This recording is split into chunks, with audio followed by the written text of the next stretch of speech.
So when trying to create a figure out of bar or wire, you need to determine the length of how far from the tip of the head to the bottom of the feet will be.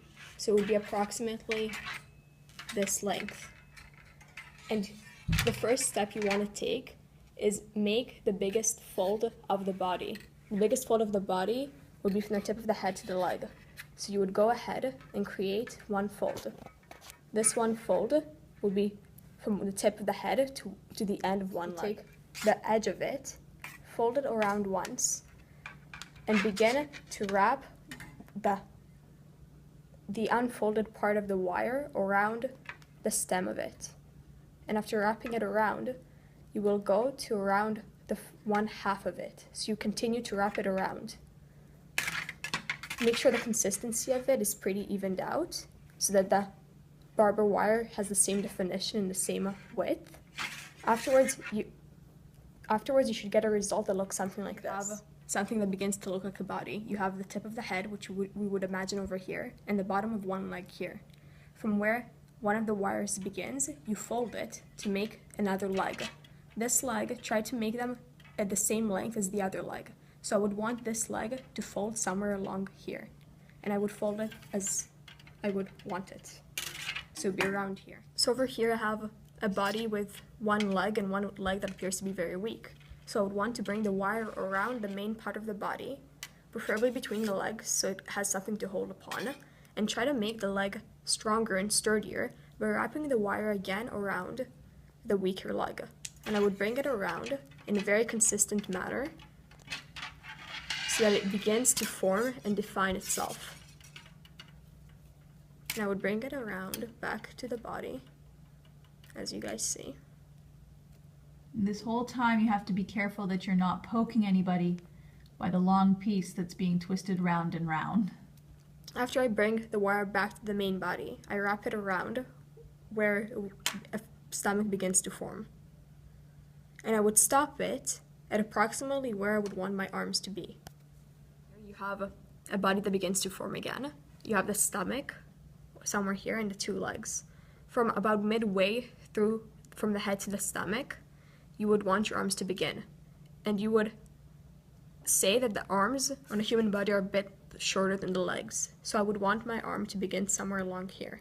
So let's say I make a fold indicating where I would want the arm length to end. So I would fold it here, let's say. And I would fold it back, leading to the torso.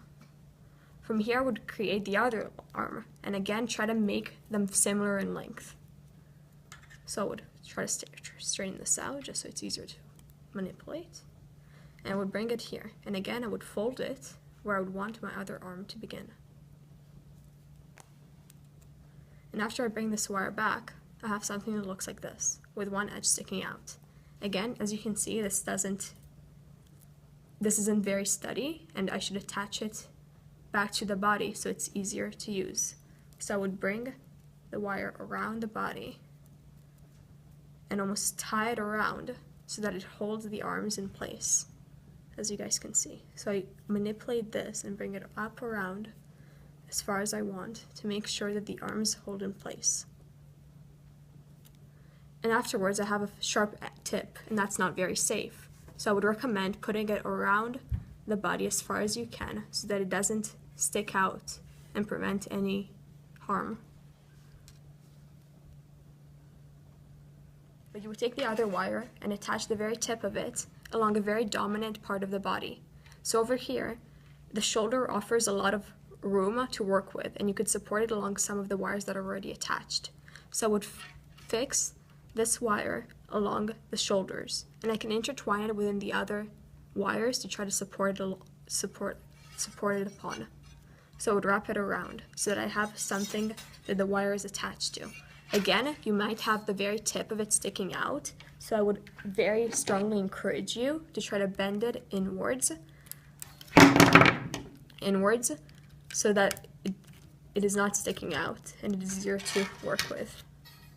So after you have the wire attached to a dominant part of the body, I would wrap it around the other parts of it that are not yet strong enough. So as you can see, the arms and legs are still pretty weak and don't have as much definition as you would prefer. So you would continue to wrap the wire along the parts of the body that you want to define. And when you do this, consider how thick you want the bodies to be, and consider how wide and thick you want the arms to be in proportion to the legs.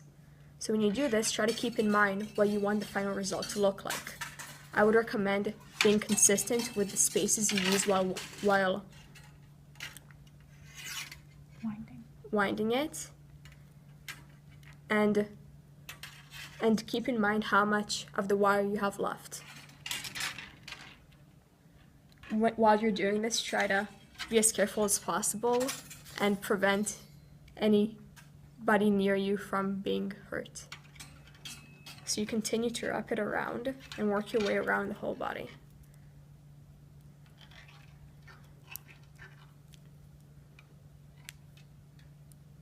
After you have something that looks like this, and you've started to define some of the more weaker body parts, for instance, over here you can see that we've started to define the arms. You would move the wire up towards the head to create the shape you want. So as you see in the head, I would want to create a thin neck that leads into a fuller head. So I would wrap the wire tighter around the neck, and when I reach the head, I will wind the wire at a farther distance, not as tightly as in the neck, so that I have more definition around it. And you can see that the shape of the head begins to form. So as you can see here, I've wound the wire around the head at further distances apart so that there's more room around it. And the neck is very thin because I've wired the wire very, very tightly around it. And I will continue to work around the head so that there's no empty gaps between the wire. So I will continue to wrap it around the shape I've created on the head.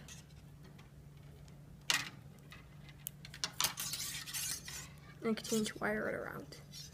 Afterwards, when I'm happy with the shape I've created, I would go back towards the neck, and again, I would be very careful to ensure that it is very thin.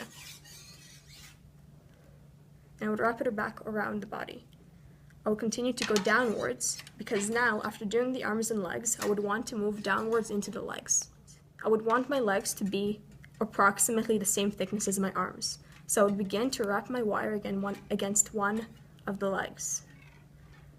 As you can see, I'm winding it around. And we'll go back.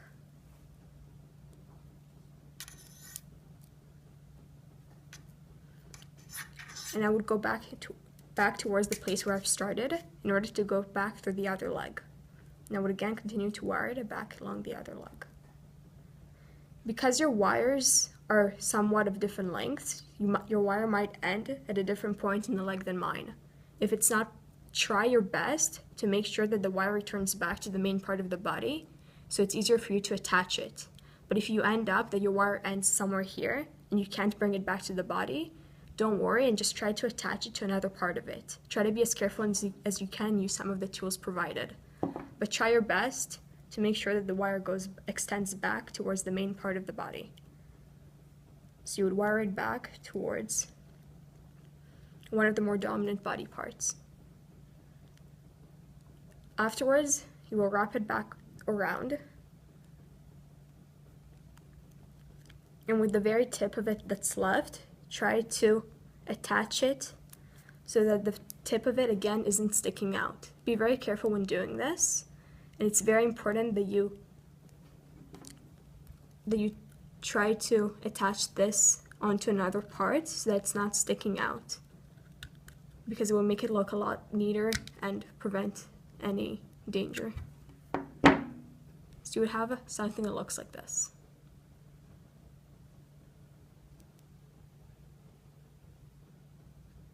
And you can begin to manipulate the figure you've created into a specific motion.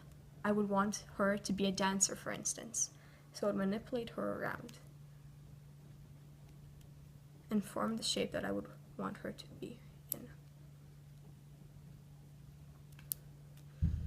With the legs with the tips of the legs, as you can see, there's a pretty wide opening, so I could manipulate that and make them thinner if I wanted to give it more shape.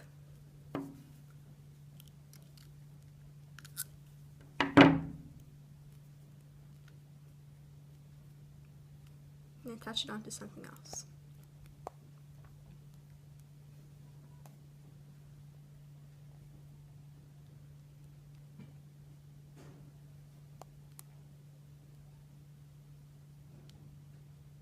Once I've created the motion I wanted to convey, I can ensure that all the tips of the wire are winded together so that it's safe and there's no possibility of the wire unraveling itself.